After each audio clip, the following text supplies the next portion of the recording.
આજે વાત કરીશું different data types in Python. તો શરૂ કરીએ. સૌથી પહેલા what is data types? Python data type એ વેરિયેબલમાં કયા પ્રકારનો ડેટા સ્ટોર કરવો છે તે વ્યાખ્યાયિત કરે છે. મેમરીમાં સંગ્રહિત ડેટા ઘણા પ્રકારના હોઈ શકે છે. ઉદાહરણ તરીકે વ્યક્તિની ઉંમર આંકડાકીય મૂલ્ય તરીકે સંગ્રહિત થાય છે અને તેનું સરનામું આલ્ફા ન્યુમેરિક અક્ષરો તરીકે સંગ્રહિત થાય છે. ટાઈપ્સ ઓફ ડેટા ટાઈપ જેમાં numbers, dictionary, Boolean, set, sequence type જેમાં નંબરને અલગ અલગ ત્રણ ભાગમાં વહેંચી શકાય: ઇન્ટીજર, ફ્લોટ, કોમ્પ્લેક્સ. જ્યારે સિક્વન્સ ટાઈપને પણ ત્રણ ભાગમાં વહેંચી શકાય: સ્ટ્રિંગ, લિસ્ટ, ટપલ. આ દરેકને વારાફરતી જોઈશું. સૌથી પહેલા નંબર્સ જેમાં ઇન્ટ પૂર્ણ સંખ્યાની કિંમત કોઈ પણ લંબાઈ હોઈ શકે છે, જેમ કે 10, 2, 29, -20, -150 અને તેથી વધુ. ફ્લોટ 1.9, 9.902, 15.2 વગેરે જેવા ડ્રિફ્ટિંગ પોઈન્ટ નંબરોને ફ્લોટ સ્ટોર કરે છે. કોમ્પ્લેક્સ જટિલ સંખ્યાઓ જેમ કે 2.14J, 2.0 પ્લસ 2.3J વગેરે, એટલે કે x પ્લસ iy સ્વરૂપની સંખ્યાને સ્ટોર કરવા માટે ઉપયોગ થાય છે.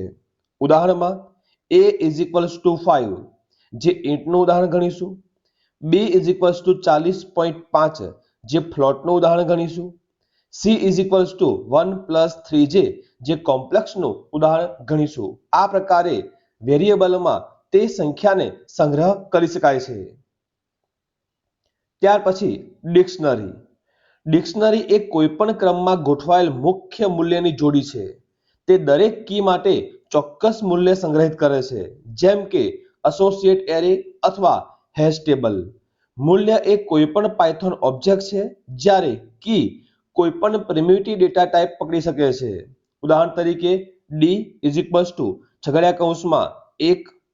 1 : જીમી, અલ્પવિરામ 2 : Alex, અલ્પવિરામ 3 : John, અલ્પવિરામ 4 : Mike.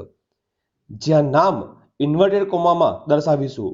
આ પ્રકારે ડિક્શનરી દર્શાવી શકાય છે. બુલિયન. બુલિયન પ્રકાર માટે સાચું અને ખોટું એ બે મૂળભૂત મૂલ્યો છે. આ ગુણોનો ઉપયોગ આપેલ નિવેદનને માન્ય કે ભ્રામક તે નક્કી કરવા માટે કરવામાં આવે છે. ખોટાને 0 અથવા અક્ષર f દ્વારા રજૂ કરી શકાય છે, જ્યારે સાચાને 0 ન હોય તેવા કોઈપણ મૂલ્ય દ્વારા રજૂ કરી શકાય છે.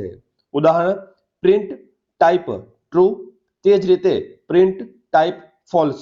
આ પ્રકારે દર્શાવી શકાય છે. આગળ જોઈશું સેટ. સેટ ડેટા ટાઈપ પુનરાવર્તિત પરિવર્તનશીલ છે અને તેમાં સમૂહના તત્વોનો કોઈ સેટ ઓર્ડર નથી. તે ઘટકનો બદલાયેલા ક્રમ પરત કરી શકે છે, કાં તો તત્વોનો ક્રમ સર્પાકાર કૌંસમાંથી પસાર થાય છે અને સેટ બનાવવા માટે અલ્પવિરામ દ્વારા અલગ કરવામાં આવે છે, અથવા સેટ બનાવવા માટે બિલ્ટ-ઇન ફંક્શન સેટ નો ઉપયોગ કરવામાં આવે છે. ઉદાહરણ જોઈશું set2 = જેમ્સ, અલ્પવિરામ 2 3 પાયથોન. આ પ્રકારે સેટ દર્શાવી શકાય છે. અને અંતે સિક્વન્સ ટાઈપ, જેમાં સ્ટ્રિંગ અવતરણ ચિહ્નમાં અક્ષર સમૂહનું વર્ણન કરી શકાય છે. સિંગલ, ડબલ અથવા ટ્રિપલ અવતરણનો ઉપયોગ કરીને પાયથોનમાં સ્ટ્રિંગ વ્યાખ્યાયિત કરી શકાય છે. List. List A C લેંગ્વેજના array જેવી છે, પરંતુ યાદીઓમાં વિવિધ પ્રકારનો ડેટા હોઈ શકે છે. ટપલ. ટપલ એ લિસ્ટની જેમ વિવિધ ડેટા ટાઈપમાંથી વસ્તુઓ સંગ્રહ કરે છે. ઉદાહરણમાં જોઈશું str = string using double quote, જે સ્ટ્રિંગનું ઉદાહરણ ગણીશું. list1 = સ્ક્વેર બ્રેકેટમાં 1 અલ્પવિરામ hi અલ્પવિરામ પાયથોન અલ્પવિરામ 2. અહીંયા સ્ટ્રિંગને ડબલ ઇન્વર્ટેડ કોમામાં દર્શાવેલ છે, જે લિસ્ટનું ઉદાહરણ ગણીશું. તે જ રીતે TUP is equals to small બ્રેકેટમાં હાઈ અલ્પવિરામ પાયથોન અલ્પવિરામ 2, જેને ટપલનું ઉદાહરણ ગણીશું. આ પ્રકારે કોપા સંલગ્ન તમામ વિડીયો માટે ચેનલને સબસ્ક્રાઇબ કરો. જલ્દી મળીશું નવા વિડીયોમાં.